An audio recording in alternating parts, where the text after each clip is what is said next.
Every trade ever made, from a Mesopotamian farmer exchanging grain for bronze to an algorithm firing 10,000 orders in the blink of an eye, is a human story.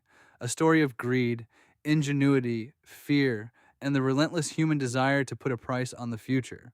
5,000 years ago, a Sumerian merchant pressed a reed into wet clay to record a promise. Today, a server farm in New Jersey fires a microsecond order into a matching engine before the light from your screen has even reached your eyes. The technology changed. The human impulse is behind it. The hunger for profit, the terror of loss, the desperate need to know what something is worth, those never changed at all. This is the complete history of trading, from clay tablets to quantum computers, from a buttonwood tree on Wall Street to a Reddit forum that shook Wall Street to its foundation, from tulip bulbs that sold for the price of a canal house to a digital coin that turned a $20 pizza order into what would have been a $690 million mistake. Markets are not just economic systems, they are civilization's most honest mirror, reflecting everything we value, everything we fear, and everything we're willing to bet on. Pull up a chair. The tape is running. Long before there were stock exchanges, Bloomberg terminals, or high frequency trading algorithms, there were clay tablets.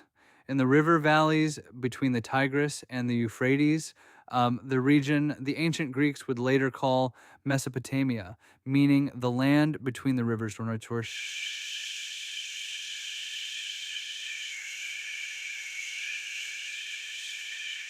First civilizations were grappling with a problem that still drives markets today. How do you record a promise? Around 3000 BC, Sumerian merchants in cities like Uruk and Ur developed a writing system called cuneiform, not for poetry, not for prayer, specifically to track commerce. These were receipts, bills of lading, commodity contracts. Archaeologists have unearthed tens of thousands of clay tablets describing grain deliveries, silver loans, and forward contracts for goods to be delivered at a future date. One famous tablet from roughly 1750 BC, the Code of Hammurabi, includes laws governing interest rates, debt, and commercial partnerships. So, King Hammurabi was arguably the world's first financial regulator. By 1000 BC, the Phoenicians, seafaring traders from what is now Lebanon, had built the ancient world's most sophisticated trade network. Their ships crossed the Mediterranean from Tyre and Sidon to Carthage in North Africa, to the coast of Spain, and perhaps as far as Britain in search of tin. What made them revolutionary wasn't just their seamanship. They pioneered commercial credit, lending goods against a future share of cargo profits. They developed partnerships where one party provided capital and another provided labor. Sound familiar? That's a limited partnership. The Phoenicians were running hedge funds 3,000 years before Greenwich, Connecticut existed. Then came Rome. Walk through the Forum in 100 AD and you would find the world's most sophisticated commercial ecosystem. Roman bankers, the Argentarii, operated permanent booths in the forums, accepting deposits, making loans, and exchanging foreign currencies.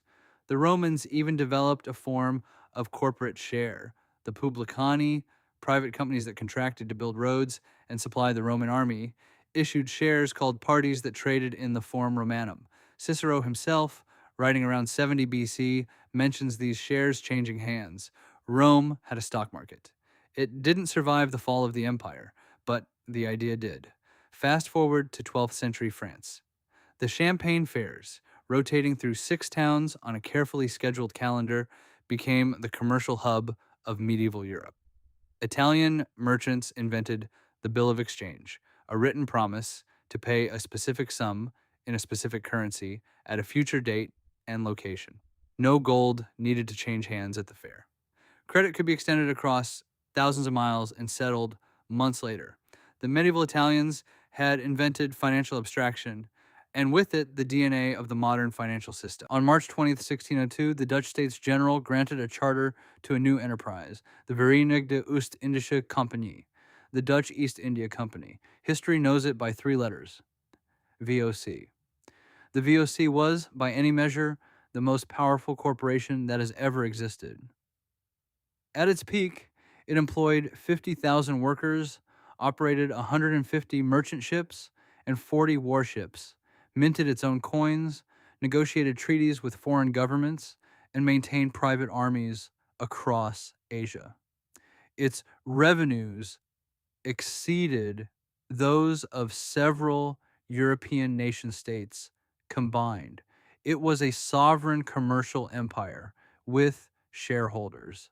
Those shareholders, approximately 1,143 of them in the initial offering, could trade their shares on the Amsterdam Beurs, the world's first formal stock exchange, established in 1611. For the first time, ownership of a company was separated from management.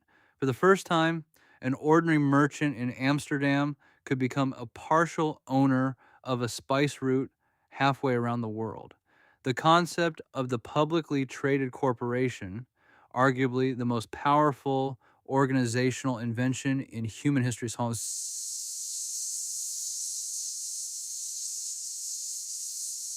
was born in the Netherlands 4 centuries ago. The Amsterdam Exchange developed with breathtaking sophistication. By the 1630s, traders were executing forward contracts and options on VOC shares,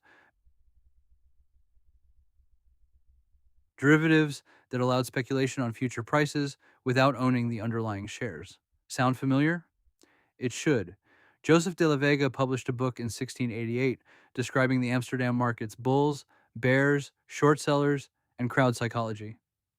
It reads like a description of modern Wall Street, but Amsterdam also gave us tulip mania, the world's first recorded speculative bubble, and the template for every bubble that followed. Tulips, introduced from the Ottoman Empire in the 1550s, had become a luxury status symbol. By the mid-1630s, futures contracts on tulip bulbs were trading in taverns across the Dutch Republic. At the bubble's peak in January 1637, a single bulb of the Semper Augustus variety reportedly sold for 10,000 guilders, the price of a fine Amsterdam canal house. Then, in February 1637, buyers stopped showing up. Prices collapsed within days. The pattern would repeat: South Sea Company stock in 1720, railroad shares in the 1840s, technology stocks in 1999, mortgage-backed securities in 2007. The asset changes, the psychology doesn't.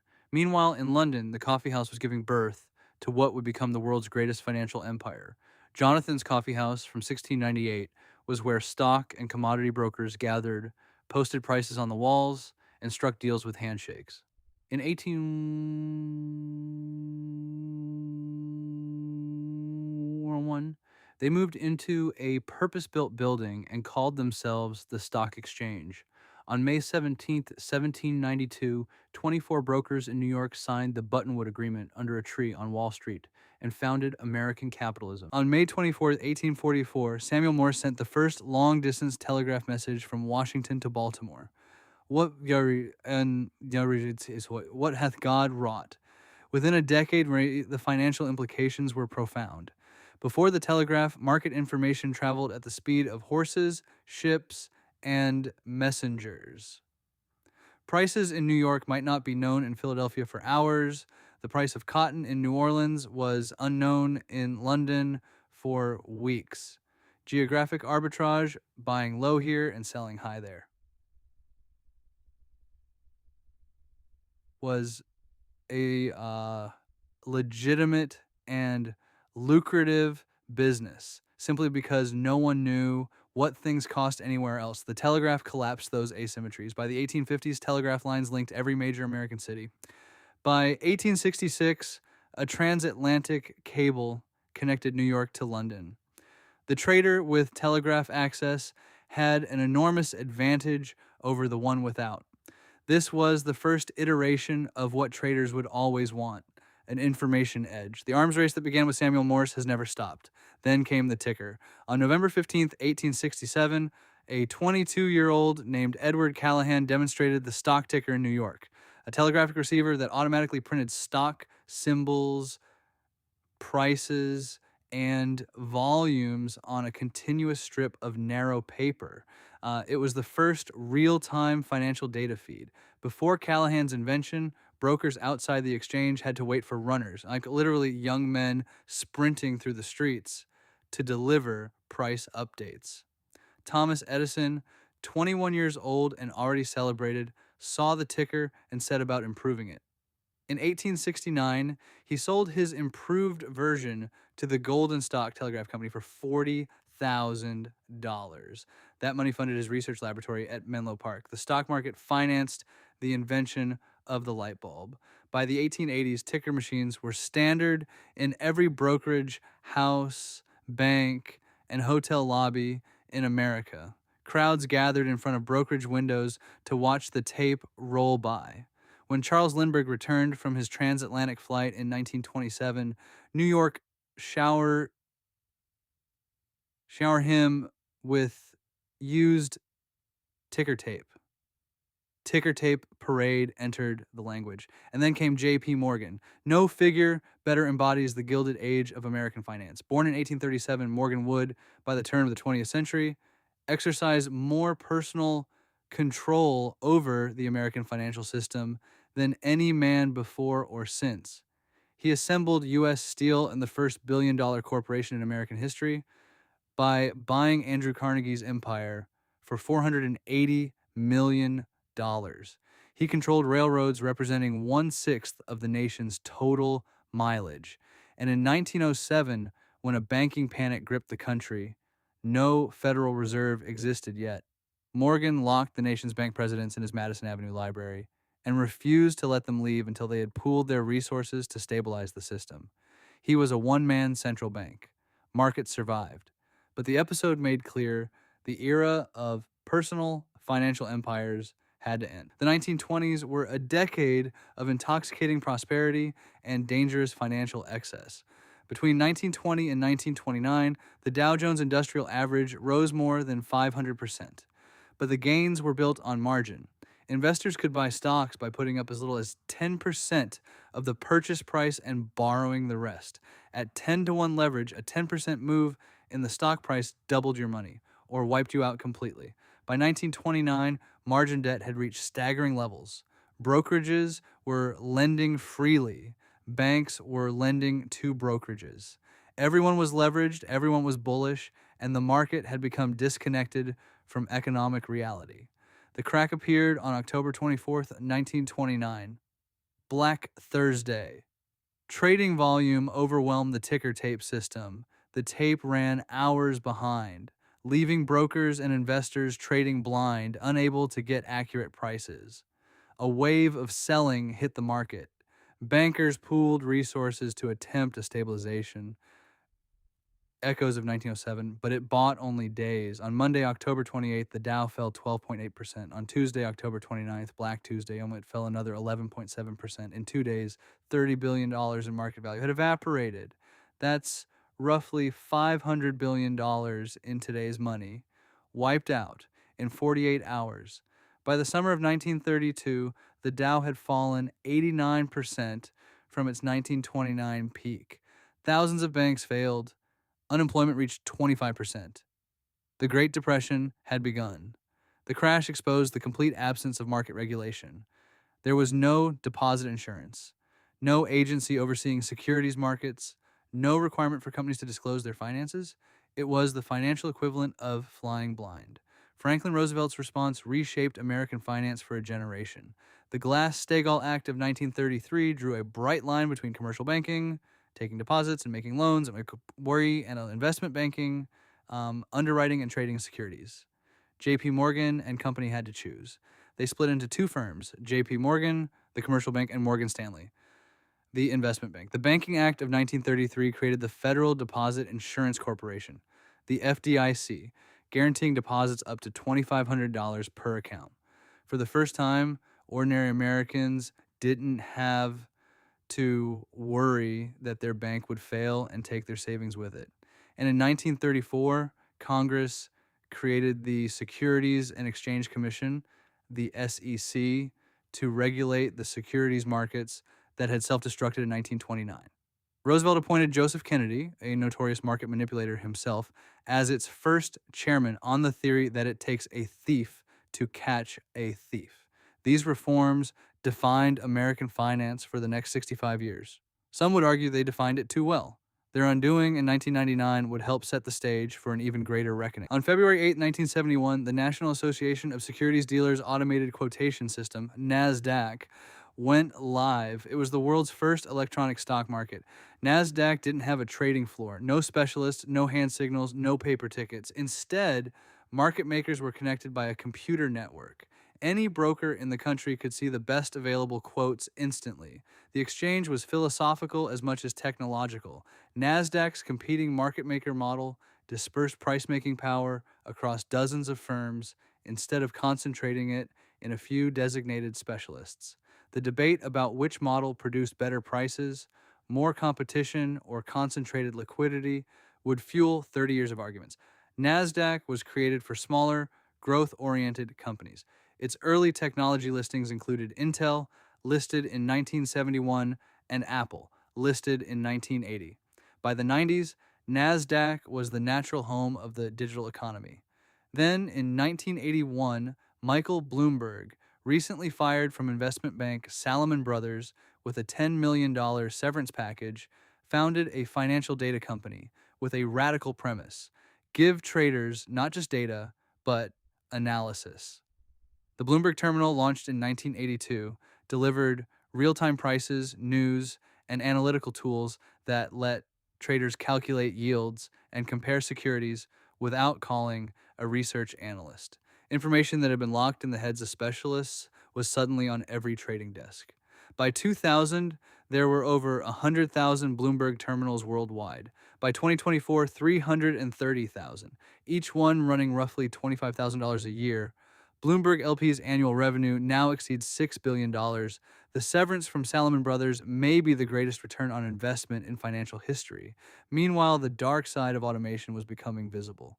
On the morning of October 19, 1987, the Dow Jones Industrial Average opened and began to fall. By the close, it had dropped 508 points, a 22.6% decline in a single session, the largest single-day percentage drop in market history. $500 billion in value vanished in 6 hours. The proximate cause was portfolio insurance, computer programs that automatically sold stock index futures as the market declined, theoretically limiting losses. In practice, on that morning, thousands of computers simultaneously began selling futures. The selling drove prices lower, which triggered more automatic selling. No circuit breakers existed. There was no mechanism to pause the cascade. Black Monday was the first catastrophic failure caused by automated trading strategies interacting in unintended ways, what technologists would later call emergent behavior of a complex system. It would not be the last. Markets recovered, but the event had revealed something important. Markets had become machines, and machines could malfunction in ways their designers had not anticipated. The 1990s internet boom transformed retail investing as profoundly as the telegraph had transformed professional trading a century earlier. Before online brokers, placing a stock trade meant calling a broker who charged a full-service commission, often $100 or more per trade. By 1999, E-Trade was charging $14.95 online. Ameritrade dropped to $8. The barriers to stock market participation had collapsed. Day trading, buying and selling stocks multiple times within a single session, became a cultural phenomenon. In 1999, it was estimated that 100,000 Americans were full-time day traders. Day trading academies opened in strip malls. Books with titles like How I Made $2 Million Day Trading Stocks became bestsellers. The democratization of trading had arrived just in time for one of the greatest speculative bubbles in financial history. By 1999, the NASDAQ Composite Index had risen 400% in 5 years. Technology stocks were trading at price-to-earnings ratios of 100, 200, sometimes infinity, companies with no earnings at all.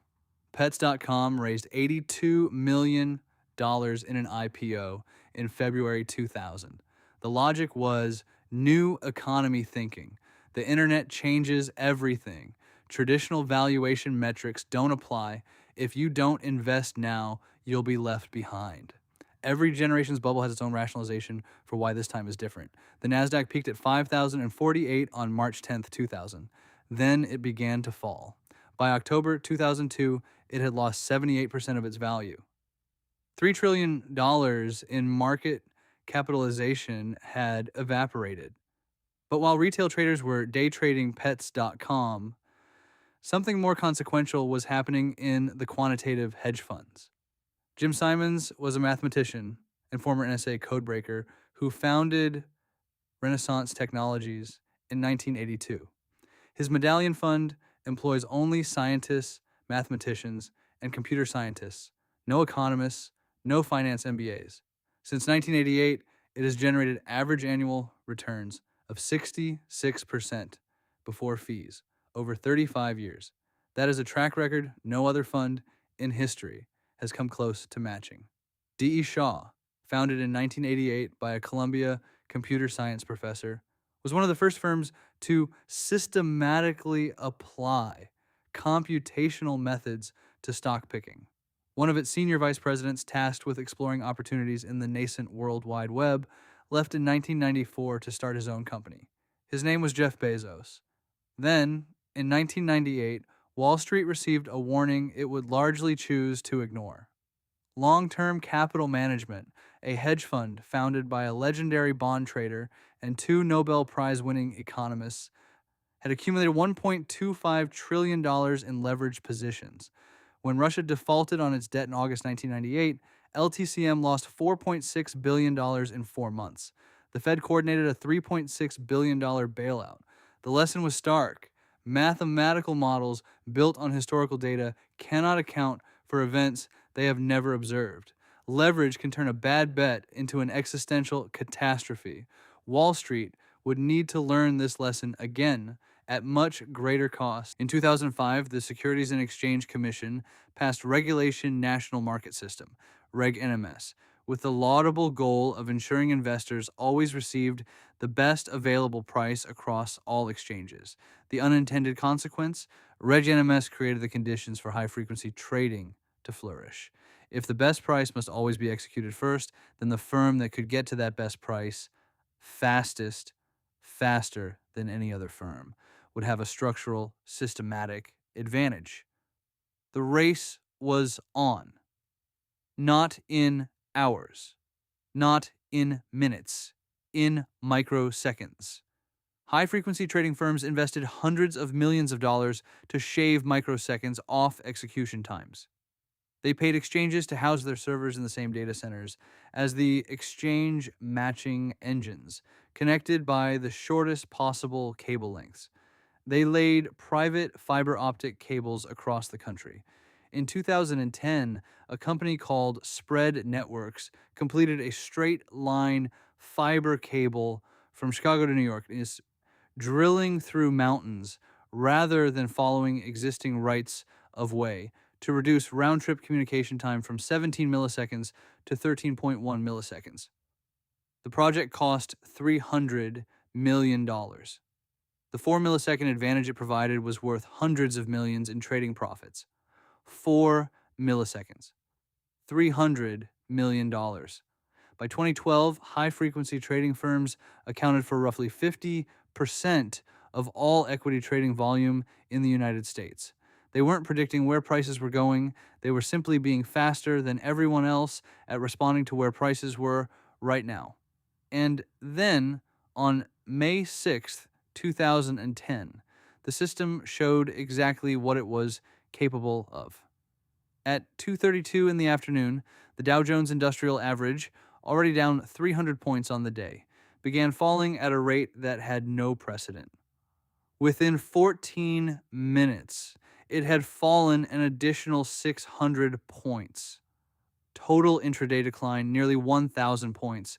Nearly $1 trillion in market value had evaporated. Then 20 minutes later, it was almost entirely back. Investigators later found that a single mutual fund had entered a $4.1 billion sell order in S&P 500 futures using an algorithm set to execute regardless of price or time. HFT algorithms, detecting the selling pressure, pulled their orders. The market became illiquid. Prices went into freefall. Accenture, a company worth $35 billion, briefly traded at 1 penny per share. Apple briefly traded at $100,000 per share. These were not real trades. They were the artifacts of algorithms executing in a vacuum. The flash crash was the most visible demonstration yet that the market had become a machine whose behavior under stress could not be reliably predicted by anyone, including its designer. In September 2008, the global financial system came closer to total collapse than at any point since the 1930s. The story began with a deceptively simple idea: pool thousands of home mortgages together, sell them as bonds to investors worldwide, and everyone profits as long as housing prices keep rising. The model worked until it didn't.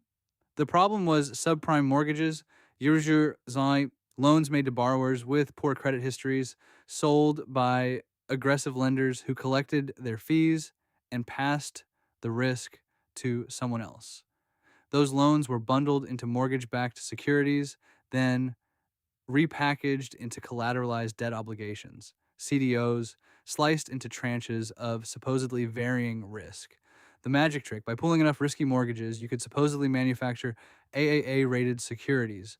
The rating agencies, Moody's, Standard & Poor's, Fitch, blessed the mathematics. They were catastrophically wrong. Credit default swaps, insurance contracts on bond defaults created a web of interconnected obligations across the entire financial system. AIG, the insurance giant, had sold $440 billion in credit default swaps, guaranteeing mortgage bonds held by nearly every major financial institution on Earth. When those bonds defaulted, AIG couldn't pay. The U.S. government provided an $85 billion emergency bailout to AIG in September 2008, effectively bailing out every counterparty simultaneously. On September 15, 2008, Lehman Brothers, with $613 billion in debt, filed for bankruptcy, the largest bankruptcy in U.S. history. The next day, a money market fund holding Lehman paper broke the buck. Its share price fell below $1. A run on money market funds began. Credit markets froze. The commercial paper that businesses needed for day-to-day operations stopped flowing. The entire financial system was seizing up. Congress passed the $700 billion Troubled Asset Relief Program, TARP, to stabilize the banking system. The Federal Reserve cut interest rates to near zero. The Fed's balance sheet expanded from less than $1 trillion to over $4 trillion. The total cost of the 2008 crisis has been estimated at $22 trillion in lost economic output. $10 trillion in lost household wealth. 8.7 million American jobs.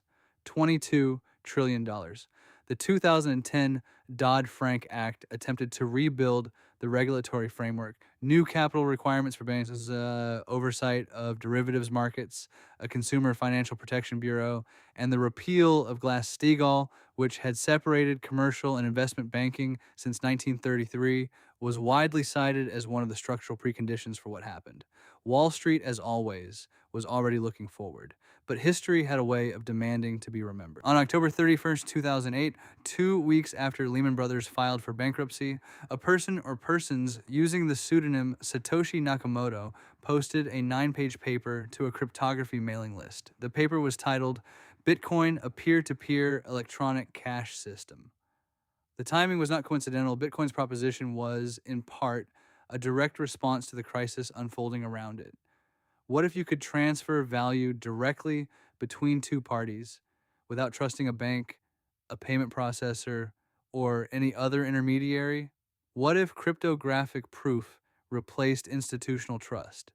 The Bitcoin network went live on January 3rd, 2009.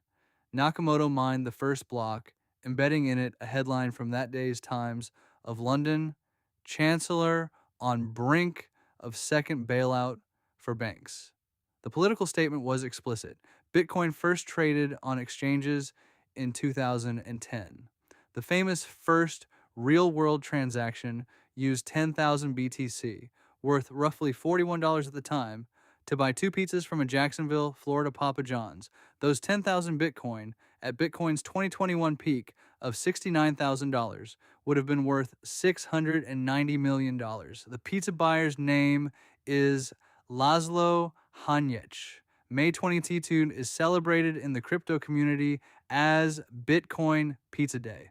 Laszlo does not talk about it much. In July 2015, Vitalik Buterin launched Ethereum, a programmable blockchain. Its key innovation was smart contracts, self-executing programs that live on the blockchain and automatically execute the terms of an agreement when predetermined conditions are met. No intermediary, no lawyer, just code. By the summer of 2020, decentralized finance had arrived. DeFi protocols, Uniswap, Compound, Aave, MakerDAO were building replicas of traditional financial services entirely on blockchain infrastructure.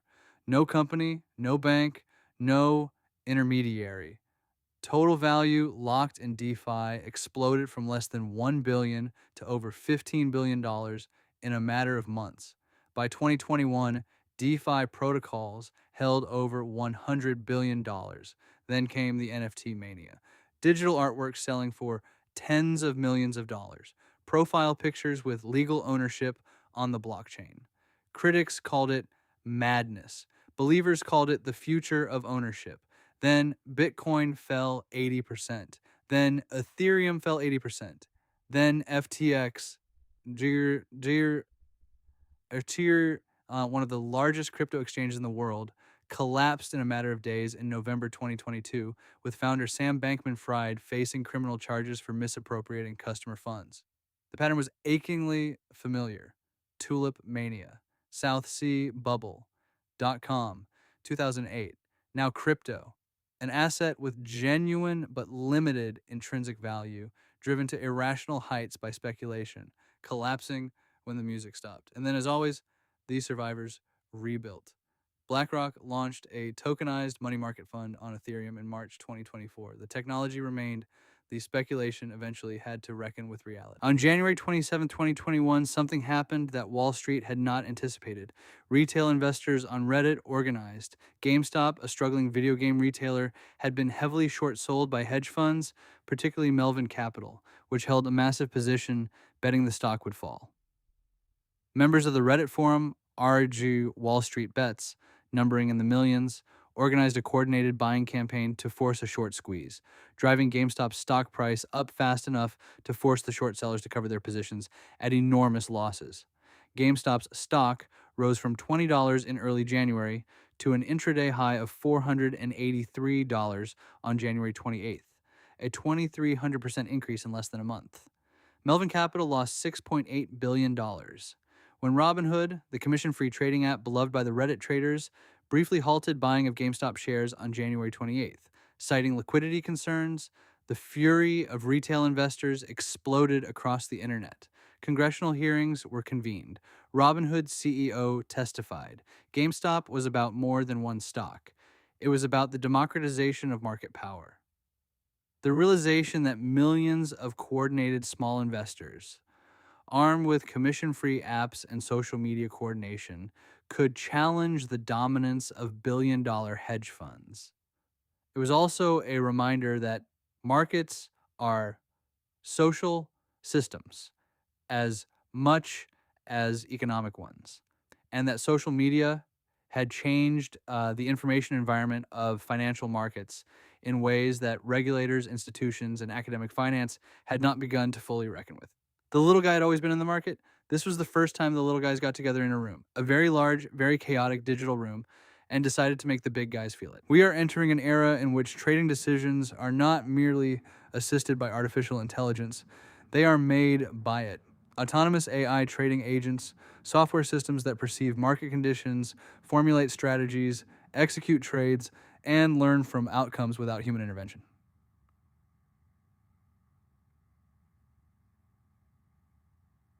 Are moving from research labs into production. Unlike traditional quantitative strategies that follow fixed rules derived from historical data, next generation AI agents use reinforcement learning, discovering trading strategies by trial and error in simulated and live market environments. They adapt to changing market conditions without being explicitly reprogrammed. By the 2020s, AI driven funds were analyzing everything from satellite imagery of retail parking lots and shipping port congestion to credit card transaction data, job postings, and social media sentiment. In 2023 and 2024, large language models began analyzing earnings calls, SEC filings, and central bank statements in real time, extracting signals faster than any human analyst. The question was no longer whether AI could analyze markets. It was whether human judgment added any value at all. Quantum computing is the next arms race. IBM, Google, and IonQ have demonstrated quantum computers with increasing power. Goldman Sachs and JP Morgan have active quantum research divisions. The consensus useful quantum advantage in financial applications is likely 5 to 10 years away, but the investment is happening now because the firm that gets there first could achieve an information and computational advantage that makes every previous arms race look like a footnote.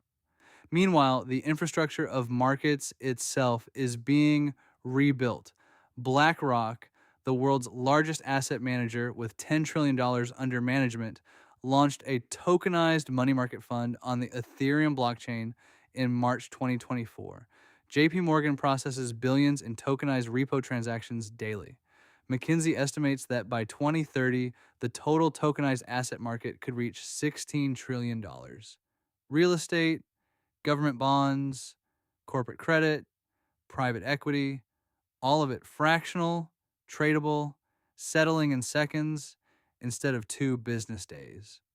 Over 130 countries, representing 98% of global GDP, are currently exploring central bank digital currencies. China's digital yuan is already circulating. The European Central Bank is developing the digital euro, the Federal Reserve is watching carefully, and the New York Stock Exchange is exploring 24-hour trading 7 days a week, from Sumerian clay tablets to quantum computers, from a buttonwood tree to a blockchain, from JP Morgan locking bankers in his library to Reddit traders locking hedge funds out of their positions, from ticker tape to microsecond fiber optic cables. 5,000 years of trading history. The instruments change, the stakes grow larger, the human impulses behind every transaction. Greed, fear, hope, the desperate need to know what something is worth remain stubbornly, beautifully, dangerously the same. The tape keeps running. End of script. Money, markets, and mankind. The complete history of trading. Total estimated word count, 4,875 words. Total estimated duration, 132.5 minutes at 150 WPM.